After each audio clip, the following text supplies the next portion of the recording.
Okay.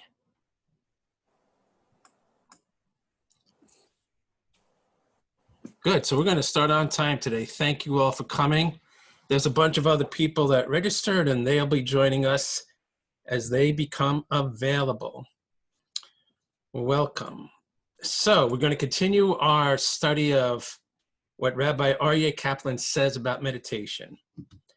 And as I discussed last week, I have found that meditation is a missing link. Meditation is the key to spiritual fulfillment, and it's a key to answering a lot of the so-called spiritual questions we have about Jewish practice, as you'll see. There's been a number of people that have asked me about specifically how meditation applies to prayer, and we're on the verge of covering that in depth. One or two more classes on the overview, and then we're going to go right into prayer, and it's guaranteed to be a mind blower. Okay, just as a review for people that haven't seen this before, this class is going to be an ongoing story. I'm going to be telling a story here based on my understanding of what Rabbi Aryeh Kaplan has been teaching us. I've been learning from him for decades, and by no means an expert, but I've digested a lot of his books. Everybody is free to put in their 2 cents and provide additional opinions that you see fit. I'm going to be muting everybody so that if you have something to say, use the chat feature. Otherwise, hold it to the end. We're going to have a muted presentation where I'll be going through the text. Then we're going to have a short meditation. And the reason for the meditation is so that everybody can get a taste of what we're talking about. You really can't have a class about meditation unless you have even a small understanding of what meditation is. Then we'll have a schmooze session so that people can feel free to make comments, ask questions. The only portion of this I'm going to be recording is the presentation. I'm going to be stopping it at the meditation. The meditation will not be recorded, nor will the schmooze. And I just remembered I got to put on the recording. So hold on.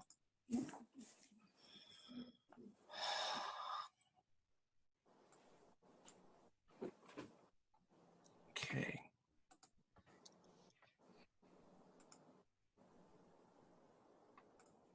Okay, back to screen share.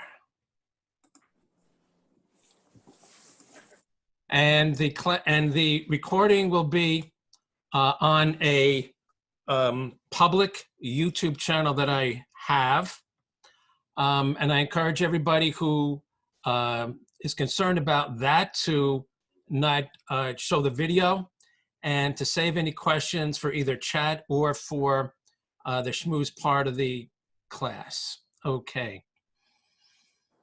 One other point is that this is to whet your appetite about meditation. It's to give you an idea about what meditation is and how traditionally the Jewish people have done it.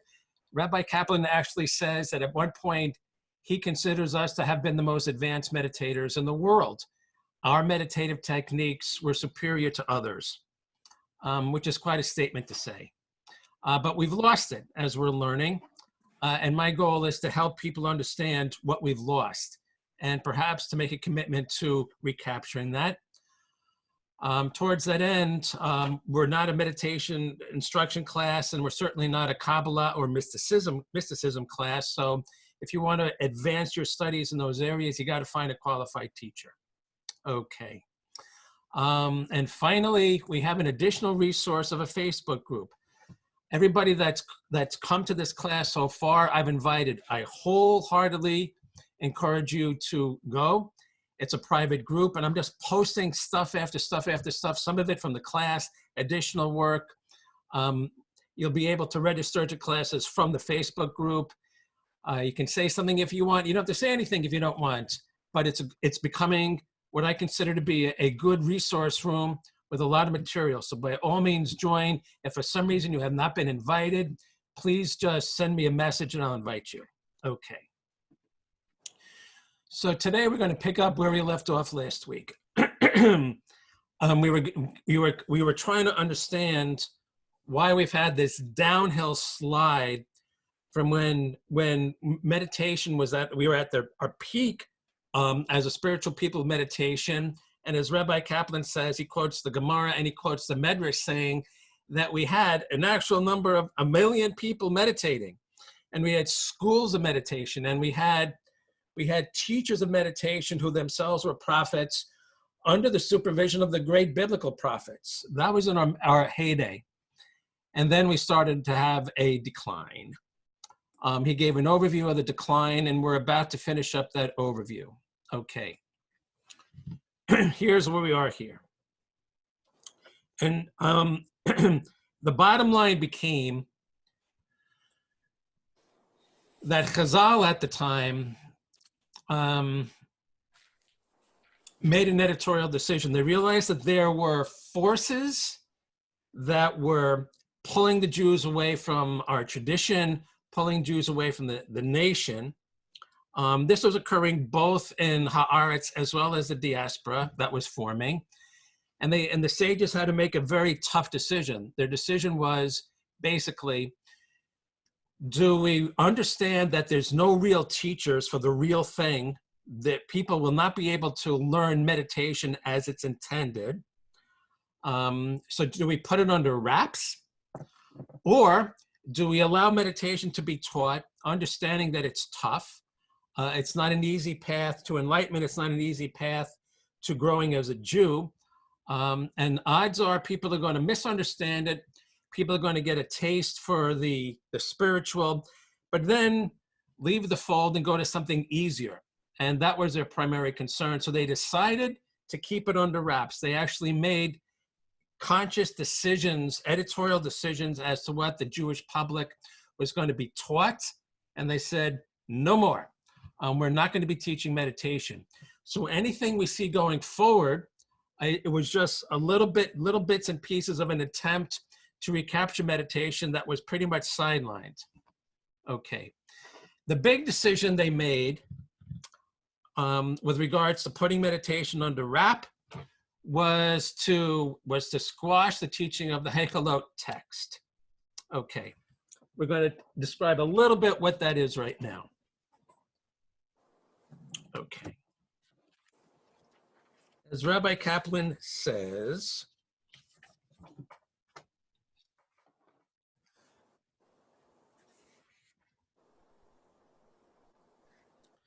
okay.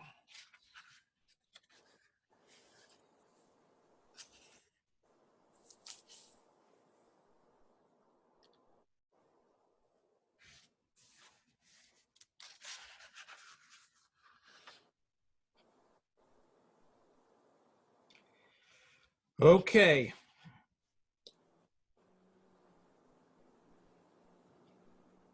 One of the last of the great prophets was Yechezkel, Ezekiel, who lived in Babylonia right at the beginning of the exile. The first chapter of the book of Ezekiel is one of the most mysterious parts of the entire Bible.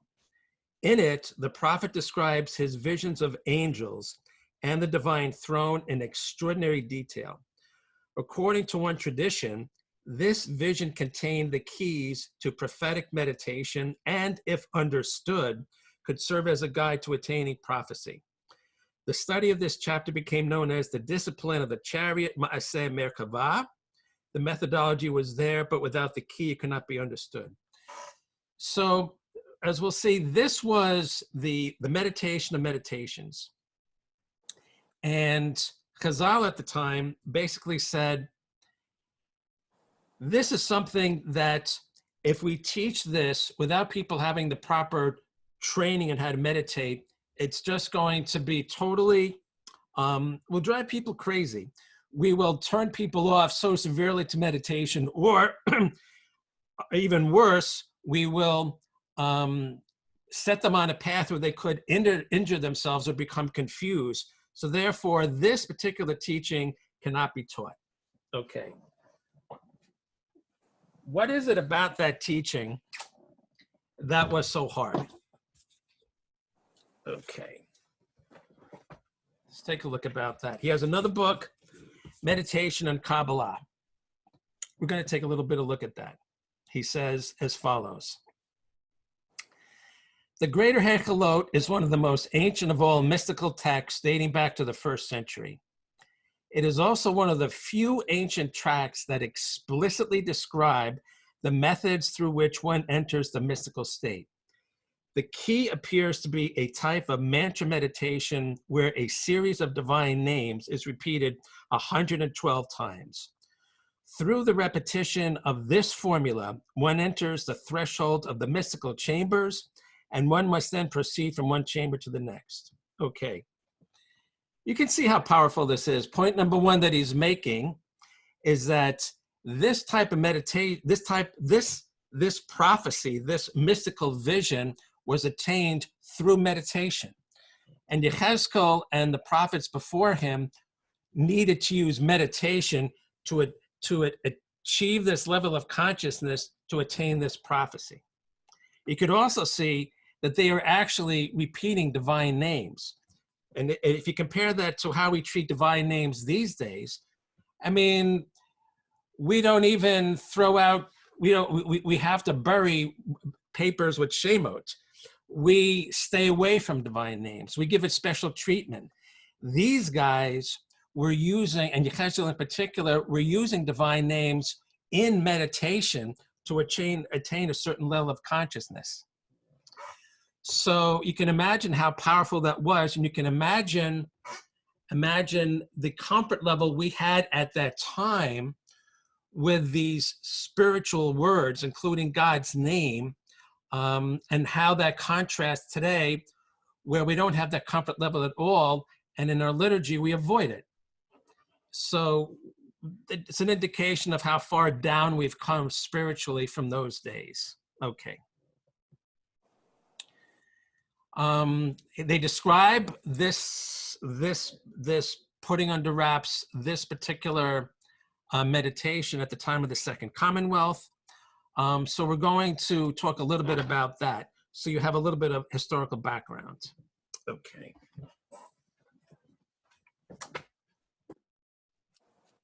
Okay. Rabbi Kaplan continues.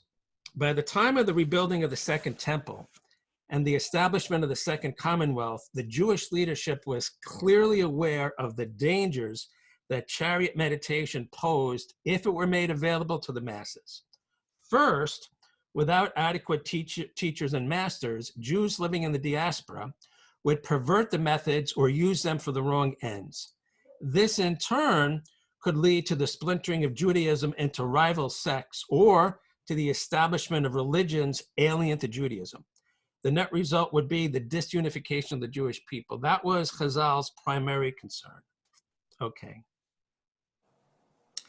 Second, as discussed earlier, Jewish meditation was an extremely difficult discipline which required years of preparation.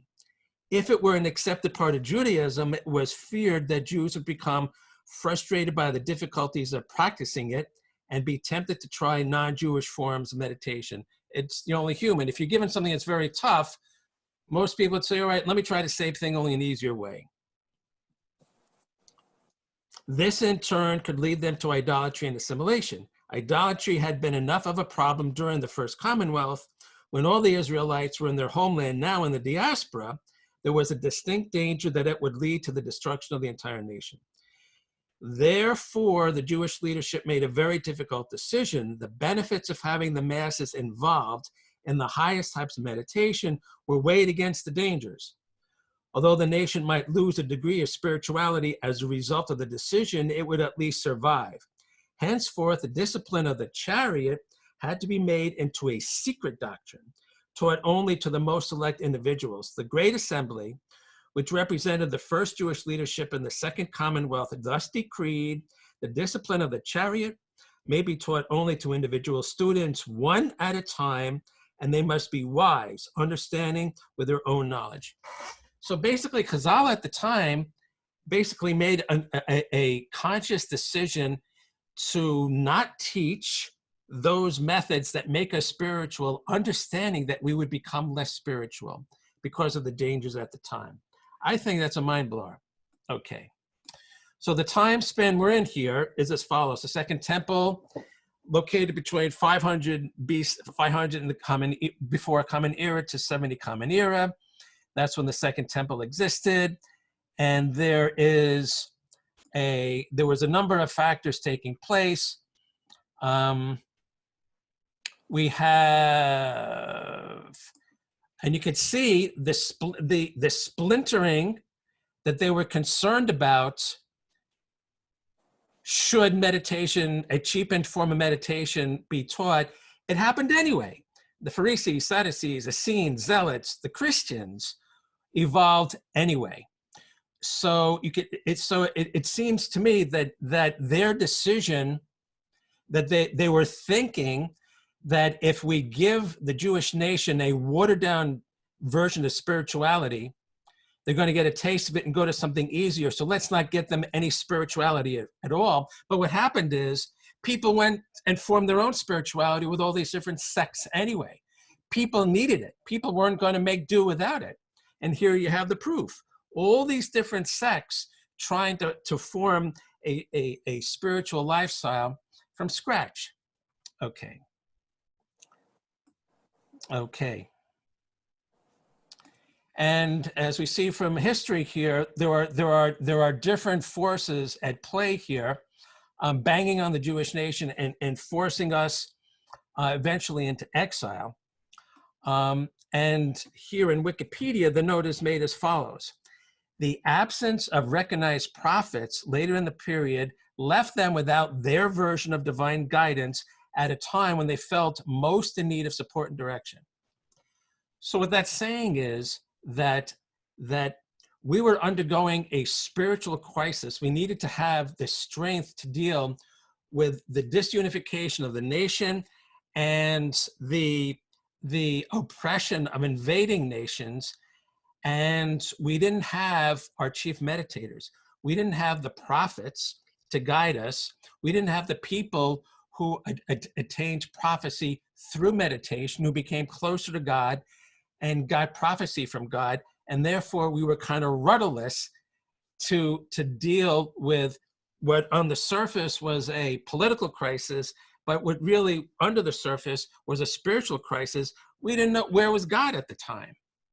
And we didn't know where God was at the time because those people that tune in, people were no longer tuning into God at the time through Nevuah because they weren't doing the meditation to achieve Nevuah. So that's a direct cost of having bottled up meditation. Okay. Okay. The other point that I want to make regarding this Merkavah meditation, which the Chazal at the time made a secret, is as follows. And here Wikipedia quotes the Gemara. The Talmud interdictions concerning Merkavah speculation are numerous and widely held. Discussions concerning the Merkavah were limited to only the most worthy sages, and admonitory legends are preserved about the dangers of overzealous speculation concerning the Merkavah. Okay. According to Rabbi Ami, the secret doctrine might be entrusted only to one who possessed the 5 qualities enumerated in Yeshayahu 3.3. In that verse, he identifies 5 different professions, 3 of which I really couldn't even recognize from the text. But the importance of them is that required good judgment. So what's interesting about that is the people that were allowed to learn this secret doctrine were people who had to be in certain professions, because in those people that practiced those professions were acknowledged to have advanced skills and maturity that would ground them as they learned these more metaphysical ideas. Okay. Okay.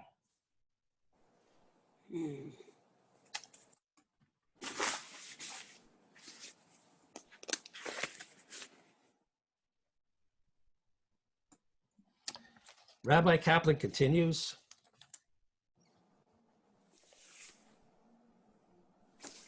The Great Assembly also realized that the general populace would need a meditative discipline, but rather than have it be something loose and unstructured, they needed a discipline with a structure common to the entire Jewish nation, one that would serve as a means of uniting the people.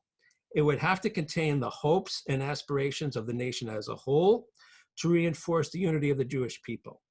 The meditative discipline that was composed by the Great Assembly ended up as the Amidah, a standing prayer consisting of 18 sections, which would be repeated silently in an upright position 3 times a day. It is true that nowadays the Amidah is thought of more as a prayer than a meditative device, but the most ancient sources regard it as a meditation. Indeed, the Talmud verifies that this was its original intention. So, interestingly, Chazal at the time understood that we had some kind of need for meditation. It's not going to be the kind of meditation that the Nevi'im learned. It's not going to be the type of meditation that we're taught in the schools of prophecy, but it's going to be a meditation that your average Jew could do on a daily basis and hear 3 times a day. Okay. This also explains why the Great Assembly legislated that the same prayer be repeated 3 times each day. People often complain that saying the same prayer over and over is tedious and uninspiring. For anyone familiar with mantra meditation, however, the opposite is true. All types of mantra meditation involve repetition. In mantra meditation, the device repeated is a word or a phrase, and it can be repeated over and over for weeks, months, or even years at end. That's why we keep saying the same thing all the time. Because if you are looking at prayer from, well, it has to be original. I have to connect with HaKadosh Baruch Hu right now. He has to know me. Well, that's not the meditation. The meditation here is the repetition. So you could see that there was, so Chazal at the time had to put a lot of thought into the text of the prayer because they were giving us mantras to say 3 times a day, 7 days a week, 4 times on Shabbos. And saying these words would get us into a meditative state. We're going to have another section very soon on the Amidah as a standing meditation, and you will see how it was said, how long it was said, and how it was said in its original form. Very different than the way that we say the Amidah today. The Amidah was meant to be repeated 3 times every day from childhood on, and essentially the same formula would be said for an entire lifetime. The Amidah could therefore be looked upon as one long mantra. In many ways, it has the same effects as a mantra, lifting the individual to a high meditative level of consciousness. As we shall see, there is an entire literature that describes how the Amidah can be used in this manner. But most important, there is ample evidence that it was originally composed as the common form of meditation to be used by the entire Jewish nation. Okay, and in case you don't know what a mantra is, it's something you repeat that goes deep into your subconscious. Like Rabbi Kaplan also says, like Ribbono Shel Olam can be a mantra. Ribbono Shel Olam. You repeat that, you repeat that, you repeat that. And as you keep repeating it slowly and surely and on and on and on, it kind of goes deeper and deeper and deeper, and it resonates inside of you. And because there's a part of you that understands the meaning of the words, you're not just saying like chicken soup, chicken soup, chicken soup. There's a certain connotation of that phrase, and it means something to you, and it connects you with God because that's what you're talking about. So there's a lot of thought into choosing very specific words in a mantra, and that's what Chazal did when they composed the entire Amidah. Okay. All right, just to wrap up the history, okay. He then talks about meditation from Talmudic times through Middle Ages. We're on F. From Talmudic times through the Middle Ages, an extensive literature dealing with Jewish meditation was written. Virtually every method found in general meditation can be found in ancient Jewish texts, as well as a number of methods that are found nowhere else. Indeed, a comparative study of meditative methods shows that the Jewish systems may have been among the most advanced in the world. Okay, 2 points there. One is that meditation is very common among cultures, Jewish and non-Jewish. And it says here that in the Gemara and the other texts that he reviewed, meditative practices that we did, the same meditative practices were done by non-Jews. There are general forms of meditation. And a lot of times people say, oh, I've heard about this. It's not Jewish, is it? Odds are it is, meaning that we did it and it was adopted into our daily life. Just because other people did it doesn't mean we can't do it. We did it, but we adopted with Jewish content and so on. And number two, as he says, as I mentioned earlier, his comparative study of the meditative forms that we designed on our own, such as the Merkavah meditation, he considers to be among the most advanced in the world. So we took meditation and we raised it a few notches to a very advanced state. Okay. Just for people who are not familiar with the Talmud, Rabbi Kaplan does refer to the Talmud, also known as the Gemara. We have a little bit here. Okay. And when he talks about the Talmudic times through the Middle Ages, this is when the Middle Ages are kind of plotted down throughout history. And I would like to say that in the Facebook group I mentioned, I am pasting the text from every class. So tomorrow, you will be able to see this text that we covered with the links, and you'll be able to go to the links and get information as you see fit. That's another reason to join the Facebook group. The resources are there. Okay. He goes on. The Talmud speaks at length of meditation and meditative experiences, referring to it as the discipline of the chariot or entering paradise. Again, this chariot meditation, and we'll discuss in a little bit why this is called chariot meditation. There are numerous anecdotes about Talmudic sages such as Rabban Yochanan ben Zakkai and Rabbi Akiva engaging in these practices. The Talmud also says that the original saints, Hasidim Rishonim, spent an hour reciting the Amidah. The context shows that it is speaking of a meditative rather than a worship experience. An hour reciting the Amidah. So he's saying that the sages that we quote a lot, especially Rabbi Akiva, his research into the Talmud says that when they daven the Amidah, they spend an hour doing it. And if they're saying the Amidah 3 times a day, that's 3 hours, not of prayer, but of meditation. It's prayer turned into meditation, along with all the other davening they did. However, since meditation had become a secret doctrine within Judaism by Talmudic times, everything is couched in illusion and allegory. Only to one who is aware of the methods do the accounts even begin to make sense. That's why when somebody mentioned last week about the sages going to spiritual heights and losing their minds, but only one was grounded because he held on to the table, that's an allegory. That's not to be taken that he's floating around but he's holding on to the table type of stuff. Okay, his point is that the Talmudic descriptions of people meditating and the states they achieved are to be taken figuratively. Okay. Okay, number 2, he says, there were 2 major works on meditation that were most probably published during the Talmudic period, which is around 100 to 500 Common Era. The first is the Sefer Yetzirah, the Book of Creation. This is the most enigmatic text on Jewish mysticism. Over 100 commentaries have been written on this text in an effort to unravel its mysteries, but they all tend to read their own systems into the text rather than extract its message. Careful analysis of the text, however, shows it to be an extremely advanced work of meditation. Okay, so I'm giving you a little bit of what Rabbi Kaplan says about Sefer Yetzirah. So hold on a second. Okay, we're on 2A right here.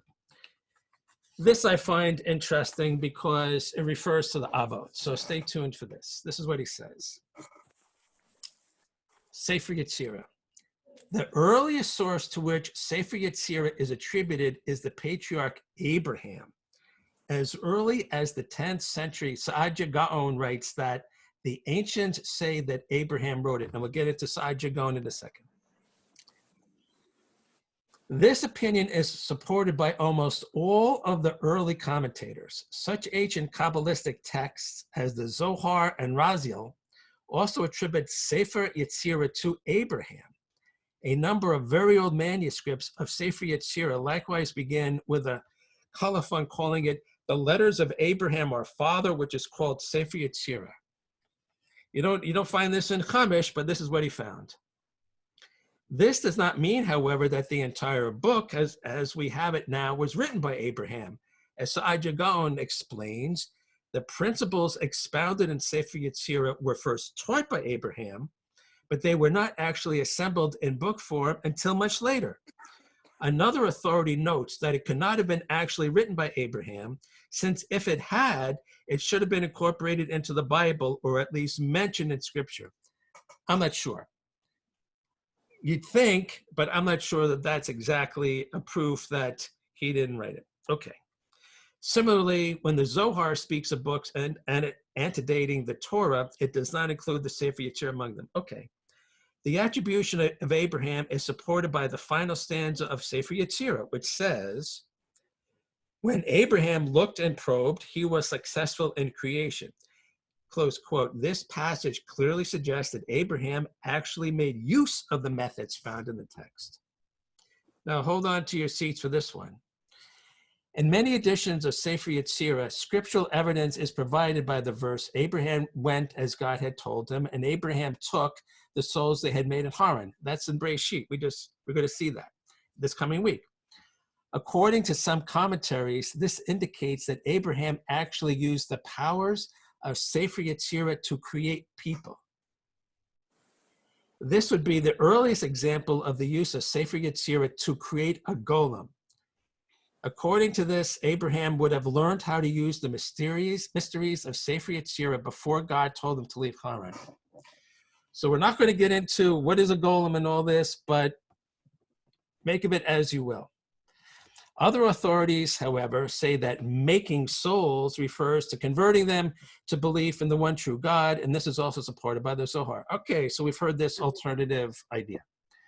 Some commentaries attempt to reconcile this with the text of Sefer Yetzirah, explaining that with the miracles wrought through Sefer Yetzirah, Abraham was able to convince people of the power of God and thus convert them to true belief. So what he's saying here is that if you understand that if the text is saying that Abraham is converting souls, and he's not making souls like a golem, but he's persuading them to adopt a monotheistic Jewish point of view, his powers of persuasion were based on his doing miracles that Sefer Yetzirah had taught him.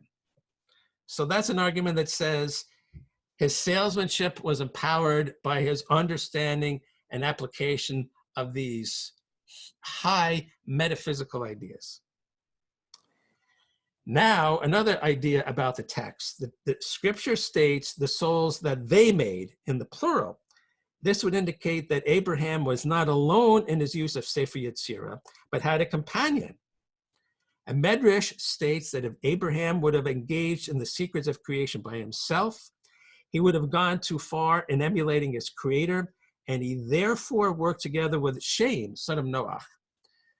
Ancient sources identify Shem with Melchizedek, who blessed Abraham and taught him many of the earlier traditions. Now, somebody might say, what about Sarai? How come they doesn't refer to Sarai? I think that's a good question. The most important mysteries of Sefer Yetzirah involve the inner significance of the letters of the Hebrew alphabet. Here, too, we find that Abraham was a master of these mysteries. And Medrash thus states that the letters were given to none other than Abraham. As we shall see in the commentary going on, the arrangement of the animals when Abraham made his covenant with God also appears to be based on the mysteries of Sefer Yetzirah. That's the parting of the halves. He goes into this deep sleep, and there's this ceremony with the animals, cutting the animals, and that's when God says he's going to be the forebearer of a multitude of people. So this idea, and there's an elaborate ritual to the use of these sacrifices and their arrangement.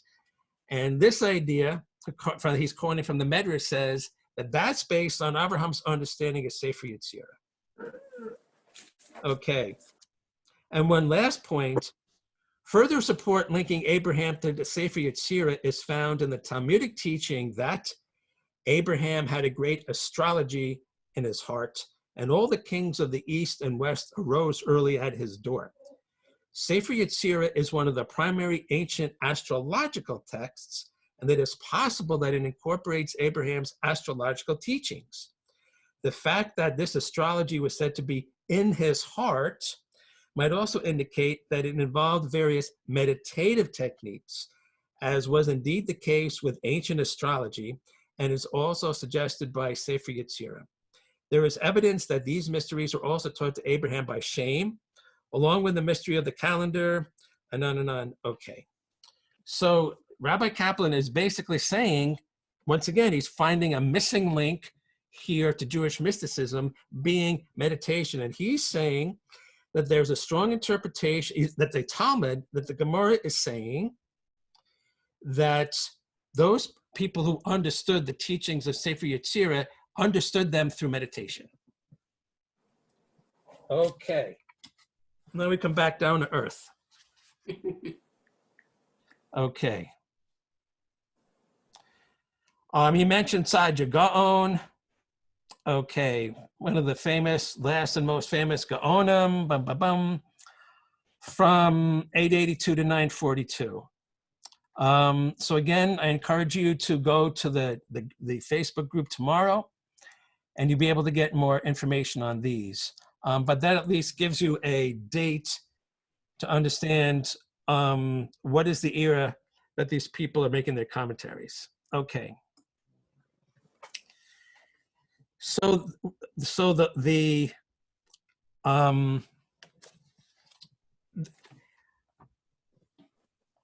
this Haichalot literature, what is that? And why is it called that? And what do we have to understand about that? Okay, there's a little bit here from Wikipedia. This is what Rabbi Kaplan has to say about that. And you'll see why Chazal said no more. Okay. Okay. We're on A, right here, A, 3A.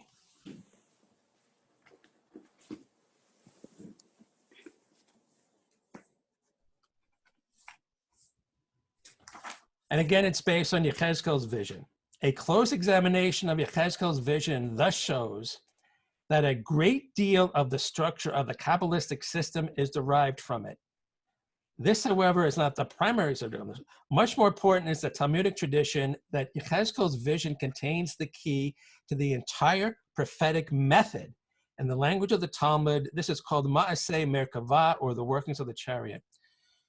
So this is showing several things, one of which is showing the astonishing spiritual achievement and growth of Yechezkel, number one, because it's basically saying that he came up in this vision that he had, this chariot vision that he had, is supposed to be the pinnacle of prophecy, and it's supposed to serve, if understanding it is supposed to help you understand the entire prophetic process. If you understand how he got to that point, and you understand what he's saying in that vision, you understand what prophecy is all about.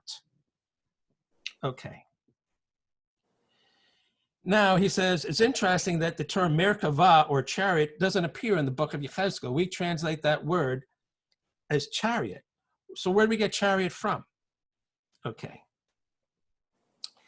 He says the word Merkavah comes from the root Rechav, Reish Kav Bet. The relationship of the cheruvim and the chariot is therefore related to the concept expressed in the verse, he rode in the chariot and flew. He's using a method of showing that two words that have the same letters, even though the letters may appear in different order, have a relationship in meaning. And cheruvim, it just reverses the letters, kaf, resh, vet. So he's saying there's a linkage here. Okay. What kind of meaning is this linkage? And he says, okay, here's what I understand. In general, the concept of riding, which you do in a chariot, is that of traveling and leaving one's natural place. When the Bible says that God rides, it means that he leaves his unnatural state where he is absolutely unknowable and inconceivable and allows himself to be visualized by the prophets. He is said to swoop with wings of spirit, ruach. The term wings alludes to coverings, meaning that God covers and conceals his glory, not revealing it completely, since if he did so, the prophet would be overwhelmed and blinded. The spiritual force through which the vision is granted is ruach, related to ruach HaKodesh, discussed, blah, blah, blah. Okay. The word merkava comes from the root rakav, to ride, and hence refers to a riding vehicle. In general, then, it refers to the complete system and mechanism through which God leaves his place and reveals himself to those who are worthy. So the idea of ma'aseh merkava, or workings of the merkava, or chariot, refer to the setting up of a merkava, that is a place, placing oneself in a state where one can attain a merkava vision. From the context in which this term is used in Kabbalah, it is obvious that Ma'aseh Merkava refers to the meditative techniques involved in attaining this mystical experience. Okay, so he's saying the prophet, in this case, Chezkel, will meditate, will put himself into a position of consciousness, and God will take the ride. God will say, all right, here you are. You're finally above the clouds, so to speak. I'm going to come from outside the clouds. I've been covering myself with the clouds. Now I'm going to show myself to you in some form that won't overwhelm you and tell you what I wanted to say. Okay. That's why it's called Merkava, because of this writing, leaving your place type connotation. And by the way, the reason why cheruvim come into place is that there is a connection in Chronicles, Divrei Hayamim 1. There's a pasuk that says, gold for the pattern of the chariot, the cheruvim. That pasuk, that one pasuk, has Merkava and cheruvim in the same, together. And the study method basically says, whoa, if you see two words in one verse together, then you could say that they are associated in some way. That's a very common Torah study technique. They might have something to do with each other. So he's kind of hanging his hat on this pasuk and saying, okay, well, Merkava is related to cheruvim. They have a common shurish if you switch the letters. Therefore, they might be similar in meaning. Okay. Okay. Okay, back down to earth. Okay, he wraps up his history like here.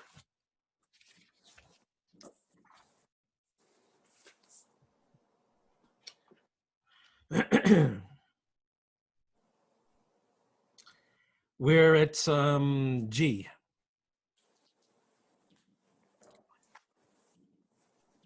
Okay, G1. In the Middle Ages, meditation was a well-known technique and was discussed at length by the Jewish philosophers, especially in connection with prophecy. Well-known technique, but not a well-practiced technique, bear in mind. Such Jewish philosophers as Maimonides and Gersonides analyzed the meditative state in depth, contrasting the visions that one has in a meditative state with those in a dream state. The way it is discussed suggests that meditation was considered an integral part of Judaism. And again, since Rabbi Kaplan has gone through great lengths to basically say that meditation was sidelined, So we have great philosophers like the Rambam and Gersonides, who's Ralbag, by the way, and they're basically saying that meditation is essential to Judaism. But if you understand that meditation is not being practiced in mainstream Judaism, then you could see that most Jews are not getting integral Judaism. What Jews were practicing at the time is a watered down version, is a more of an unspiritual version of Judaism, because the meditative part that leads to spiritual practice was sidelined. These great minds were learning it and studying it, but they were on the sidelines. Okay. And here's a little bit on the Rambam, and here's a little bit on the Ralbag, so you can take a look at that. Okay. Among Jewish mystics and Kabbalists, it was evident that meditation played a key role. Again, mystics and Kabbalists on the sidelines. A great deal was written during this period about experiences that one could have in the meditative state and how one's vision and state of consciousness could be altered. Techniques were alluded to, but always in veiled hints, as if this teaching was bound to remain an oral tradition and never be put in writing. With one exception, we are left with tantalizing allusions, but no clear facts. Again, this is this safeguard. These guys, these heavyweight thinkers, and the mystics and the Kabbalists were talking about this, but they were afraid of writing it down and unleashing it to the masses, because people had no background and no grounding to deal with it. Okay. The one individual who broke the rules of secrecy was Avraham Abulafia. He was a highly controversial figure for many reasons, not the least being the fact that he felt he was destined to be either a messianic figure or a harbinger of the Messiah. But as he states explicitly in his works, he was the first to put the methods of Kabbalah meditation into writing. Although he was criticized in his time, later Kabbalists recognized that the methods he describes represent the true traditions of prophetic Kabbalism. Well, okay, so here he is. So Rabbi Kaplan's understanding is that here we have a person who had a complex. He felt he was so important that he had to release these ancient metaphysical secrets, and he did. Later Kabbalists say he got it right. However, he kind of broke the code. He kind of broke the safeguard of not releasing it to the masses. Okay.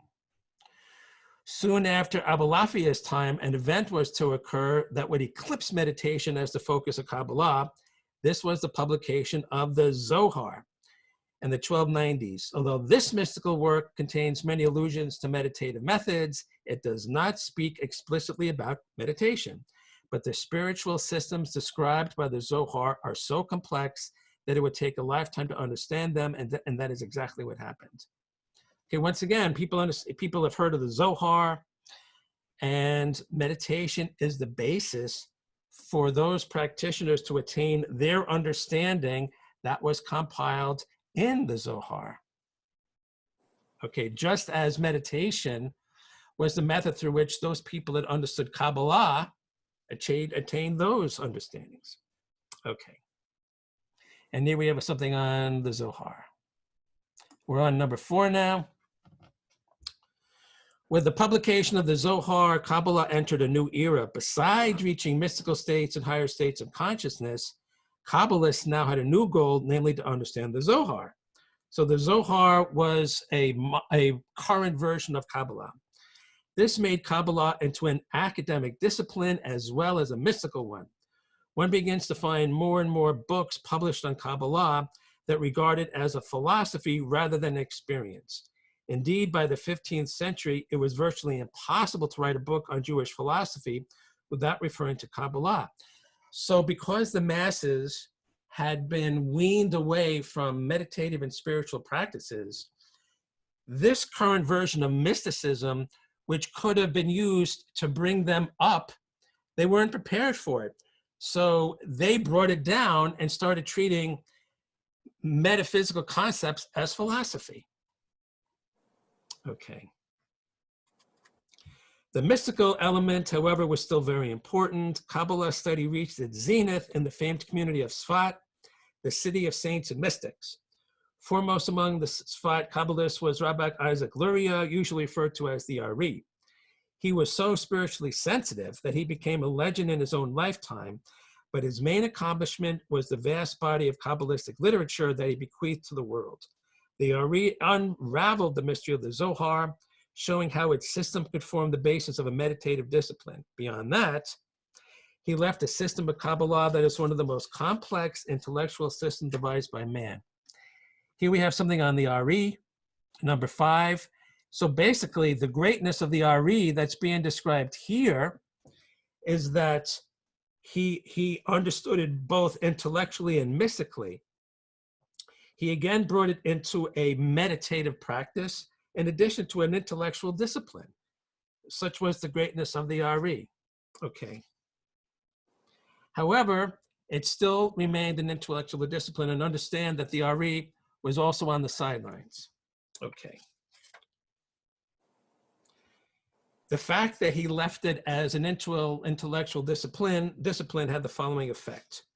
This in turn had the effect of further intellectualizing Kabbalah, making the mystical realm every bit as stimulating and fascinating as philosophy or Talmud. Thus, Kabbalah gained status as an intellectual discipline in its own right.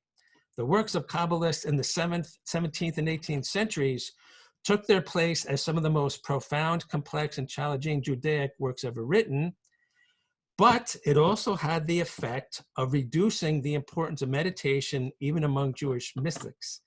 For many, Jewish mysticism and Kabbalah had become an intellectual exercise and nothing more. Okay.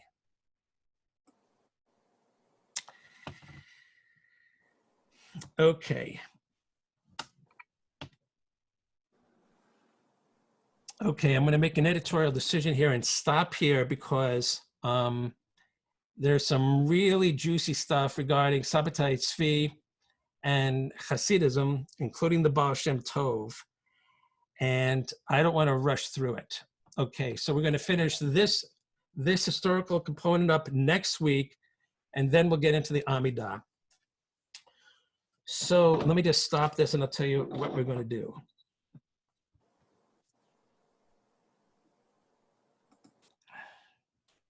Okay,